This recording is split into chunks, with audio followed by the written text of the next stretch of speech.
কুকুর হারিয়ে গেছে। তো কুকুর হারিয়ে যাওয়ার পরে তো সে একটা অভিনব পদ্ধতি গ্রহণ করছে কুকুরটা খোঁজার জন্য। সে মাইকিং করা শুরু করছে। তো মাইকিং অভিজ্ঞতা না থাকার কারণে মাইকিংটা একটু উল্টাপাল্টা হচ্ছিল। মাইকিংটা ছিল এরকম, এই সম্মানিত এলাকাবাসী, সম্মানিত এলাকাবাসী, আপনার একটা কুত্তার বাচ্চা, আপনার একটা কুত্তার বাচ্চা এদিক দিয়ে যাইতে দেখেছেন?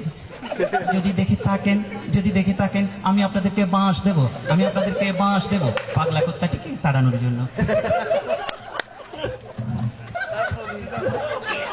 তারপরে আমাদের চলচ্চিত্রের একজন প্রয়াত চিত্রনায়ক ছিলেন, উনি যদি ইদানিং একটা মোবাইলের বিজ্ঞাপন করতেন তাহলে কিরকম হইতো? মনে করেন মান্না যদি মোবাইলের বিজ্ঞাপন করতো তাহলে ঠিক এরকম হইতো বিজ্ঞাপনটা। চৌধুরী সাহেব, আরে ও চৌধুরী সাহেব, আমি বাথরুমে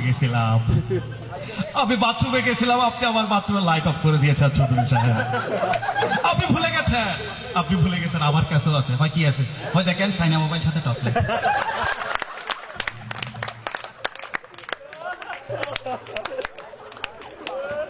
তো এরকম কথা বলতে পারে এরকম টিয়া পাখি কেনার জন্য একজন ভদ্রমহিলা দোকানে গেছে। দোকানে যাওয়ার পরে একটা টিয়া পাখির সাথে মানে দোকানদারে বলতেছে একটা টিয়া পাখি দেন তো, কথা বলতে পারে খুব মজা করে এরকম। তো সে দিছে, বলে যে এই টিয়া পাখিটা খুব সুন্দর সুন্দর করে কথা বলে। আচ্ছা, টিয়া পাখিটার সাথে গিয়ে বলতেছে, আচ্ছা টিয়া পাখি বলো তো আমি কেমন? তো টিয়া পাখি মহিলাটা বলতেছে, আপনি বাজে মাইয়া। তো এই বাজে মাইয়া কথাটা শোনার পরে তার মেজাজ খারাপ হয়ে গেছে। সে দোকানদারকে বিচার দিছে। দোকানদার কি করছে, এক বালতি পানির মধ্যে পাখিটাকে চুবাইয়া শাস্তি দিছে। তো পাখিটা বলতেছে, না জিন্দিগিতে খারাপ কাজ করবো না, খারাপ কথা বলবো না, সরি। আচ্ছা, মহিলা আবার কথা বলা শুরু করছে টিয়া পাখির সাথে। আচ্ছা টিয়া পাখি বলো তো আমি যদি একটা ছেলে নিয়ে বাসায় ঢুকি তাইলে হয় ওটা আপনার জামাই? আচ্ছা যদি দুইটা নিয়ে ঢুকি হয় একটা জামাই একটা আপনার দেবর। আচ্ছা যদি তিনটা নিয়ে ঢুকি হয় একটা জামাই একটা দেবর একটা ভাই। আচ্ছা যদি সাইডটা নিয়ে ঢুকি?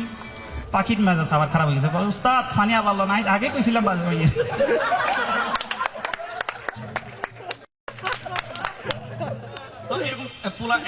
পোলা এরকমই, তাকে যেটাই শেখানো হোক না কেন সে উল্টাটা বলে।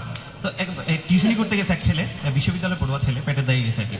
তো ফুলার অনেকভাবে শিখাইছে ইলেকট্রিসিটি, সে কোনোভাবে ইলেকট্রিসিটি বলতে পারে না। বলে বাবা বলো ইলেকট্রিসিটি, সে বলে ইলেকট্রিসিটি না, বলো আমার দিকে দেখো, বলো ইলেকট্রিসিটি, ইলেকট্রিসিটি।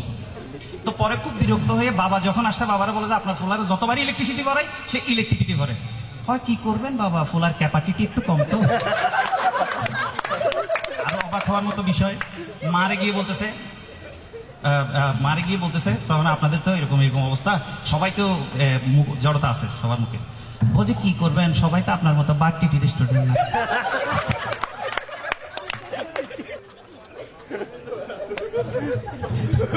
তো এই হচ্ছে অবস্থা। আরেকটা হচ্ছে দুই দেশের দুই সেনাপতি নিয়ে দুই রাজা খুব বেশি গর্ব করে, বলে যে আমার সেনাপতি সেরা, এ বলে যে আমার সেনাপতি সেরা। আচ্ছা ঠিক আছে, দেখা যাক কার সেনাপতি সেরা।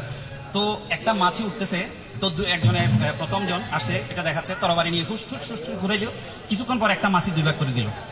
তো এটা খুব মহা খুশির কথা, সে বলতে দেখো আমার সেনাপতি এরকম।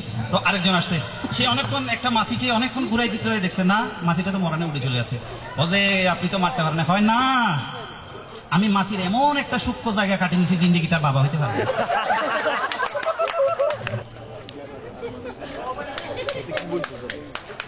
তো একটা মেয়ের নতুন বিয়ে হয়েছে, বিয়ে হওয়ার কারণে তো তার শাশুড়ি তাকে খুব আপন করে নিচ্ছে এভাবে, বলছে এই বাড়িতে যারা আছে সবাই তোমার অনেক আপন, আমি তোমার মা, তোমার ছোট ভাই ছোট বোন এখানে সবাই আছে, সবাইকে আপন করে নিবে। তো তৎক্ষণাৎ ওই যে বাইরের দরজায় টোকা দিছে, ও তার হাজবেন্ড আসছে। তো মেয়ে গেছে, হাজবেন্ডকে দরজা খুলে দিছে, মা বলতেছে কে আসছে? আমার ভাই আসছে।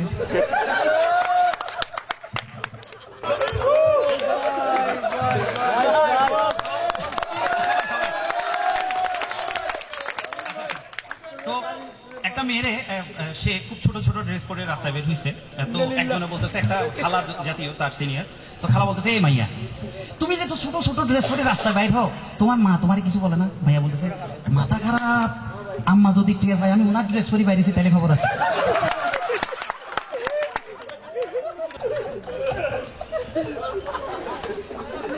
আচ্ছা খুব মজার একটা জোক, যদি বুঝেন খুব মজা পাবেন, যারা বুঝবেন না তারা প্লিজ হাসবেন না, ঠিক আছে? সেনাবাহিনীতে কমান্ডো ট্রেনিং চলতেছে, তো নড়াচড়া করা একদম নিষেধ। যে যেখানে আছে হাফ প্যান্ট পরে দাঁড়ায় আছে জঙ্গলে, গভীর জঙ্গলে। তো কেউ নড়াচড়া করতেছে না।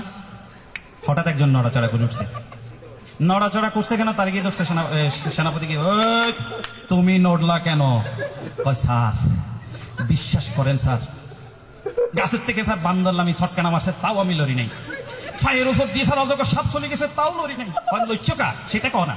হয় স্যার ছোট্ট একটা কাঠ বিড়েলে ফায়ার করে আসি, যা কইছে তাতে তো না লড়ি থাকতে পারলাম না। হয় কি কইছে, হয় আরে 2 টাকা কাজু বাদাম, আজকে একটা খাবো কালকে একটা খাবো।